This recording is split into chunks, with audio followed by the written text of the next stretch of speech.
Canada. Canada. Canada. Canada. Canada. Canada. Canada. I love Canada. US और Canada दोनों अगर एक ही कंट्री हो जाए तो मतलब यहाँ से आपको यूएस में जाने के लिए या तो कनाडा में जाने के लिए एक ही पासपोर्ट का अगर यूज़ करना पड़े और यूएस का जो स्टेट का 50 नंबर है वो 51 हो जाए और वो कनाडा हो जाए, ऐसा कोई अगर आपके पास न्यूज़ हो या अपडेट हो तो आपको डेफिनेटली खुशी होगी, राइट।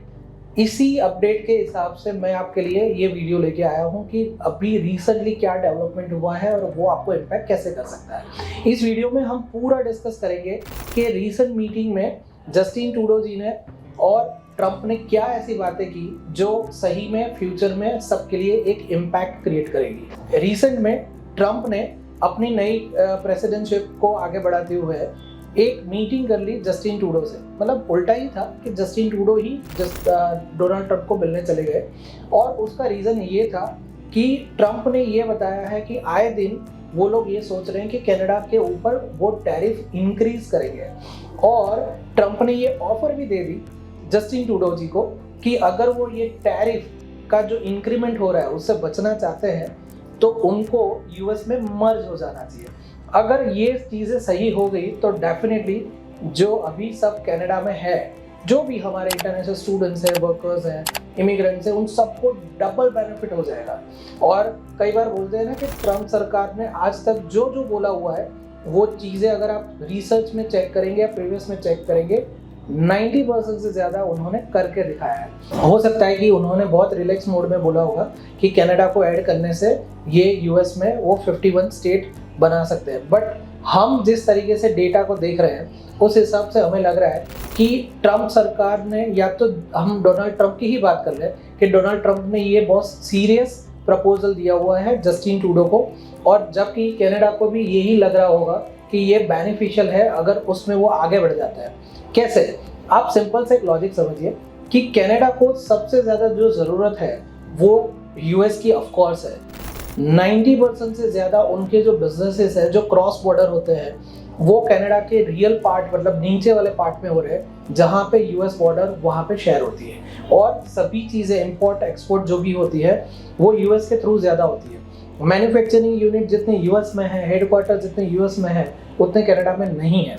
तो वो कंपैरिजन में जब भी देखते हैं तो कनाडा को यूएस के साथ रह के बिजनेस की ज़रूरत हर बार रही है और कनाडा जैसे ही ग्रो कर रहा है आज की तारीख में भी इकोनॉमी जब देखने जाते हैं तो कनाडा की इकोनॉमी अभी उतनी स्टेबल या तो हायर नहीं हुई है जितनी यूएस में है। और वो पर कैपिटा जो इनकम बोलते हैं कि अगर हर बंदे की जो एनुअल इनकम है वो भी ऑफ कोर्स कनाडा की अभी लोअर है जबकि यूएस की हायर है। उसी कंपैरिजन में जब यूएस का देखा जाए, यूएस को कनाडा की ज़रूरत क्यों होगी? तो कनाडा के पास रिसोर्सेज मतलब नेचुरल रिसोर्सेज बहुत है, उसके पास डेयरी प्रोडक्ट्स भी ज़्यादा है, उसके पास एग्रीकल्चर प्रोडक्ट्स ज़्यादा है। कनाडा की ये सब चीज़ों की वजह से यूएस गवर्नमेंट काफ़ी सारी चीज़ें इन फील्ड की कनाडा से इंपोर्ट करती है।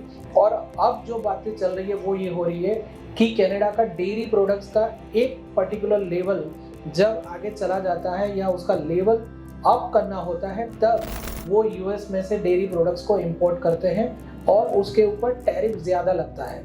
और यही चीज़ डोनाल्ड ट्रंप को पसंद नहीं है और वो ये चाहते हैं कि अगर यही चलता रहा तो डोनाल्ड ट्रंप भी कनाडा के ऊपर प्रोडक्ट्स पे टैरिफ बढ़ा देंगे।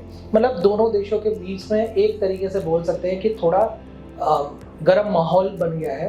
बट सामने यूएस गवर्नमेंट जो अभी अभी सिलेक्ट हो चुकी है और पावर में आ चुकी है, और जबकि जस्टिन ट्रूडो जी के लिए क्या माहौल बना है वो आपको बहुत अच्छी तरीके से पता है। तो यहाँ पे उन्होंने और एक ऑफर भी कर दी कि अगर यूएस गवर्नमेंट की ये ऑफर वो लोग एक्सेप्ट कर लेते हैं, कनाडा मतलब ट्रंप सरकार ने जो बोला हुआ है कि जस्टिन ट्रूडो ये एक्सेप्ट कर लेते हैं कि कनाडा यूएस में मर्ज हो जाए, तो और एक अश्योरेंस भी डोनाल्ड ट्रंप ने दिया है, वो भी बहुत इंटरेस्टिंग है। उन्होंने ये भी बताया कि अगर कनाडा मर्ज हो जाता है यूएसए में तो डोनाल्ड ट्रंप ने ये भी अश्योरेंस दिया कि प्राइम मिनिस्टर कनाडा का जस्टिन ट्रूडो ही रहेगा। मतलब दो पॉजिटिव ऑफर डोनाल्ड ट्रंप ने उनको दे दी है और इसमें कनाडा पावरफुल भी बन जाएगा अगर वो यूएस में मर्ज हो जाएगा। अभी तक तो हम यही मान रहे हैं कि ये एक नॉर्मल टॉक थी उन दोनों के बीच और एक ह्यूमरस वे में हम इसको ले सकते हैं कि उन्होंने एक दूसरे को एक सजेशन दिया है। बट मैं ये भी मानता हूँ कि डेटा ये बताता है कि अगर ये दोनों चीज़ें होती है तो दोनों कंट्री को बेनिफिट हो रहा है। और एट द एंड जो व्यूअर्स है, जो most of the time Canada के बारे में अभी नेगेटिव सुन रहे हैं, उनके लिए ये बहुत ही पॉजिटिव न्यूज़ बनने वाली है। ऐसे भी मैंने काफ़ी वीडियो यूट्यूब पे देखे कि जो काफ़ी पुराने हैं, और जिसमें भी ये बोला जा रहा है कि अगर यूएस और कनाडा मर्ज हो जाए तो क्या क्या बेनिफिट्स हो सकते हैं दोनों कंट्री को।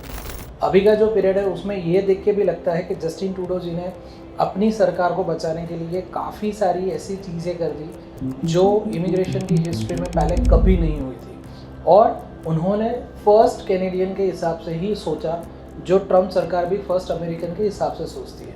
तो हो सकता है शायद कि जस्टिन ट्रूडो अपनी जो आगे की सीट है बचाने के लिए जो ट्रम्प ने ऑफ़र दी है उसको शायद एक्सेप्ट भी कर ले। हमारा ये मानना है कि अगर ये हो भी जाता है तो दोनों में से किसी भी कंट्री को नुकसान नहीं है, दोनों को भर भर के फ़ायदा ही मिलने वाला है।